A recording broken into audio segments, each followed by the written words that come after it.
Petar Blagojević, the first official vampire. The year was 1725. In the small Serbian village of Kisilova, an isolated place where superstition clung to every whisper, and faith was all that kept fear at bay. The fields were gray that autumn, the air heavy with the scent of rain and decay. Petar Blagojević, a humble farmer, had died quietly in his home. He was buried with prayers and candles, as was custom, and the villagers thought little more of it. But 3 nights after his burial, his son awoke to a soft knock at the door. At first he thought it was the wind. Then came the voice, low, familiar, impossible. "Son," it said, "I am hungry." The son froze. The voice was his father's. Trembling, he lit a candle and approached the door. But when he opened it, no one was there. The candlelight flickered wildly in the cold air, and from the edge of the yard he thought he saw a shape. A man, tall and pale, watching him from the shadows. The next morning, the son was found dead in his bed, his face drained of color, his eyes staring wide in terror.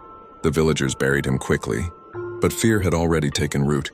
Within the week, 9 others fell ill and died, each claiming on their deathbeds that Petar Blagojević had visited them during the night, pressing upon their chests, stealing their breath, leaving them weaker until dawn. Panic spread through Kisilova like wildfire. By lamplight, the townspeople gathered in the church, their voices trembling as they spoke. "He is not at rest," they said. "Petar walks again." They begged the local priest and imperial officials to intervene. And so, armed with crosses, shovels, and torches, the men of the village made their way to the cemetery beneath a bruised, moonless sky. The earth over Petar's grave was disturbed, fresh as though recently dug. When they exhumed the coffin and pried open the lid, gasps and prayers filled the air. Petar's body looked untouched by death. His skin was flushed, his beard had grown, and his mouth was wet with blood that still gleamed in the torchlight. The scent of decay was absent. His nails seemed longer, his lips drawn into a faint, knowing smile. "This is no man," one villager whispered, crossing himself. "This is Nosferatu." Without hesitation, they drove a sharpened stake through his heart. As the wood pierced flesh, a deep groan escaped his throat, horribly human, as though he had merely been sleeping. Dark blood spilled from his mouth, splattering the earth.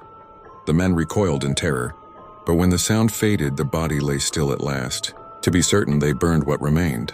The flames hissed and cracked, and the smell of scorched flesh drifted through the night. From that day forward, no more death struck Kisilova. The villagers spoke of it rarely, fearful that even the mention of his name might call him back. But the story spread, carried by traders, soldiers, and priests, until it reached Vienna, where it was written down in official records as the first documented case of a vampire. And so the legend was born. Petar Blagojević, the first vampire recognized by men, the one who would not stay in his grave.